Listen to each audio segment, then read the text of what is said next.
Hello everyone. This is Lydia Tate. I am coming back to you to continue our conversation on emotional wellness. On wellness, today we're going to talk about emotional wellness, and we're going to talk about getting rid or managing some of those unwanted feelings or unwanted pain or hurt or moods. Um, I was just I've been thinking, how do we what do we what are some of the negative emotions or the hurts that we deal or things that we deal with that we want to get rid of that may be bothering us or maybe affecting our health. And some of the things that I was thinking about, they just to give you a few examples is, jealousy is a negative emotion, bitterness, fear, rejection, shame, anger, loneliness, pain from the loss of a loved one, self criticism, anxiety, envy, just to name a few. And there's so many ways that these negative emotions hurt us, and if we don't learn to deal with them, then it affects our health. And these negative emotions are not necessarily always a bad thing. They come to warn us to change the way we view things and the way we're dealing with certain situations in our lives. So it's not necessarily a bad thing. It just depends on how we respond to these emotions, these the different aspects of the negative emotions that we experience in life. And all of us at some point have experienced all these negative emotions. If you haven't experienced them yet, brace yourself, because you will in this journey of life. I want to talk to us about to you today about managing unwanted emotions or unwanted moods, unwanted hurts from our past or even from current situations that we're dealing with. There's so many people that are going through so much with COVID-19 pandemic still here, and people are dealing with a lot of things silently in their homes, and nobody is available to talk to them, or nobody has time really, because people are still staying pretty busy. So I wanted to share with you in your homes to help you deal with some of the things that you're dealing with, as I help myself as well, because we're all in this journey together. So one of the first ones that I may have talked about this already before. So when you're dealing with negative emotions, the first thing that you have to do to help yourself is identify what that negative emotion is. Identify what it is. So if it's anger, if it's jealousy, if it's envy, if it's fear, if it's rejection from the breakup of a relationship, whatever it is, just name it. If it's loneliness, name that negative emotion. Once you name the negative emotion, then identify the source. Where did it come from? Where did it come from? And why am I feeling the way I do? What's really the problem here? Why do I feel this way? How in touch am I with these feelings to understand where this negative emotion came from? Ask yourself that question. Ask yourself even today, even now as we speak. Ask yourself, are you in touch with your emotions? Are you in touch with your moods? Are you self aware of your emotions and how they change and how they make you feel? Are you paying attention to that? And if you are, if it's negative, what are you doing to change it so that you can help yourself, you can stay healthy? Okay, so once you identify it and you know the source, let's say, for instance, you feel lonely because everybody, you could be lonely for any reason. You may be single or divorced, or you may have family and the family is not with you, or you may have people at home that you don't connect with. The many reasons why you'd feel lonely. So once you identify that, then your goal then is to deal with that issue, which the cause of that negative emotion. So then you also have to pay attention to what triggers this negative emotion, whatever it may be. And of course, we have different negative emotions at different times. So what triggers it to make me feel that way?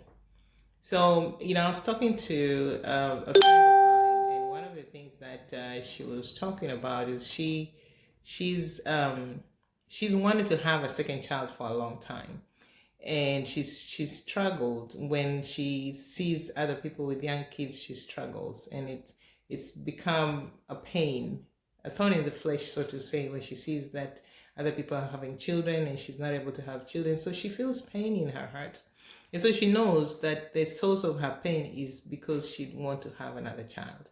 And then she has to now learn how to deal with this emotion of pain from not being able to have a child as soon as she'd like to have one. And I always think about situations like that, or I think about maybe a single woman or a single gentleman who has been hoping to meet a life partner, and that has not happened yet. And I call it block love, because I believe that, sometimes when you're in that situation, you feel like you're just going in circles and nothing is happening, or you're in a bad relationship and you can't get out of it. You're just going in circles and nothing is happening. So, you feel like your love is blocked. You can't have the child that you want to have, and you want to love a child, and you're not able to, you're not blessed with one currently. How do you deal with that blocked love? What triggers the pain that causes you to feel hopeless, and that maybe the future is not as bright for you as it is for others? One of the things that I believe helps in those situations is just finding something healthy to do, finding ways to share your love in a different way. I mean, you can find children who you can adopt children if that's what you want to do. You can love on your nephews and nieces. You can love on kids in your community. You can share the love in your heart with other people. If you're single and still waiting on your life partner, you can certainly love people around you and get engaged in other activities that are healthy for you to share the love that you have in your heart. And you can also reverse that love to yourself, and just learn how to love yourself, learn how to enjoy living that life, and do something significant with your life at that particular time. There is nothing wrong with being single. Not everybody is created to be married to somebody. Not everybody is supposed to have a husband or a wife. Some people choose a single life, and some people are single because they absolutely have not met their right partner in life. And there's nothing wrong with that. The goal is to live a fulfilled life every day, and not criticize yourself, not feel bad because you haven't met the right life partner. That should not be a situation where you feel that you're not good enough, so to say. So the negative emotion of feeling lonely, or negative emotion of feeling rejected, the negative emotion of being angry, and we can give several examples. I just gave a couple of examples there for you.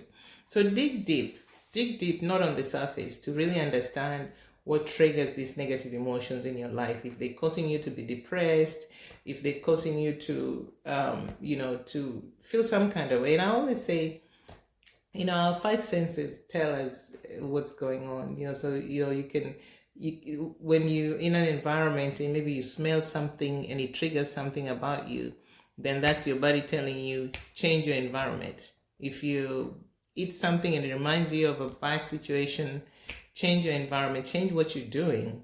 If you hear something that triggers a negative emotion in your life that is gonna put you in a bad situation, in a place that you don't care to be in, especially if you've learned to be self-aware of your emotions, then change that situation so that you can feel better about yourself, and so that you can stay healthy.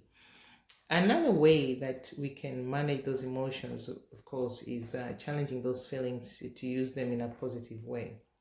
Don't just accept them. If you start feeling a certain way, you have the right to reject that negative emotion. You have the right to ask yourself, are things really as bad as they seem? Because sometimes we tend to make a big deal out of situations. So ask yourself, is it really as bad as it looks? Really? Can I deal with the situation as it is? Or am I just making it bigger than it really is? Ask a friend, get a friend to help you. Have someone in your life that you can trust to check your emotions with them, to just kind of bounce your feelings on a certain situation, and ask them what they think. If you maybe reading too deep into a situation, or maybe you're misunderstanding something, Just have a friend that you can trust with your emotions. I think that if you're privileged to be that friend that can be trusted with emotions, please, by all means, allow yourself to give positive feedback, because when you're chosen as a friend who can be trusted with information when somebody is down, or somebody is not feeling good, we have to really learn how to be strategic in how we communicate how we feel or what we think about the situation. Otherwise, your friend or the person that you're involved with leaves the situation in worse state than they did before. So we want to just be careful with that also. So challenge your feelings in a positive way, and by all means try very hard to challenge it as fast as possible and get away from the situation, get away from it. And sometimes you have to do more than just that. Sometimes beyond identifying it, avoiding the triggers, and challenging the feelings, sometimes you really have to change those emotions or tame them. Taming is what really is quite interesting, because you really have to tell your emotions what to do. you have to channel them in a positive way and say, okay, so I feel this way, but I refuse to accept this. I'm going to take these emotions and I'm going to do something great with them. That is how you tame your negative emotions. But there are some emotions that we absolutely have to change because they're just unhealthy. I mean, it's just non-negotiable. You just have to make a decision that this I am not going to tolerate. And you walk away from it. And if you have to seek help to change that negative emotion, by all means, seek help. Some of the reasons why we have these negative emotions are deeper than we can understand. So yes, in some situations, you have to talk to a professional to give you the right counsel, give you the right tools, and show you a way to get out of the situation that you're in. So do not criticize yourself too much when you find yourself in a situation where you've got a lot of negative emotions, especially now that we have this pandemic affecting many, and people are affected individually and communally, financially. People are affected physically. People are affected in every way. Many people are affected in our communities. So we just want to be sensitive to the fact that everybody is going through something. So just give each other a little more grace. Don't get angry too fast. Be very self-aware of your emotions, because if you're not aware of your emotions, you can make a very bad decision. You can do something that you regret. You can get angry and make a very bad decision. You can just start things that really should not be there. And so just be cautious and use that energy towards something positive. So, let me give you an example. Let's say we have a lot of conversations going on right now about racial injustice in the country. And this is a very sensitive subject for many people. For some of us who have kids from the Black race, it's an issue that concerns us as parents. And sometimes, yes, we do lose sleep over it. And for me, my boys are in another state, and I worry about them a lot. And so when I see things about injustice and things that are going on in our community today, it affects me. It creates that negative emotion in me that I don't care to accept. But I have to take a step back and process it correctly and use that energy towards something positive, because when I believe that when I do that, then I'm protecting my children. I use the flaws and like this. I use my professional flaws. I use my church platforms, whatever platforms I can get to discuss these issues and educate one another, educate other people and myself about these racial issues.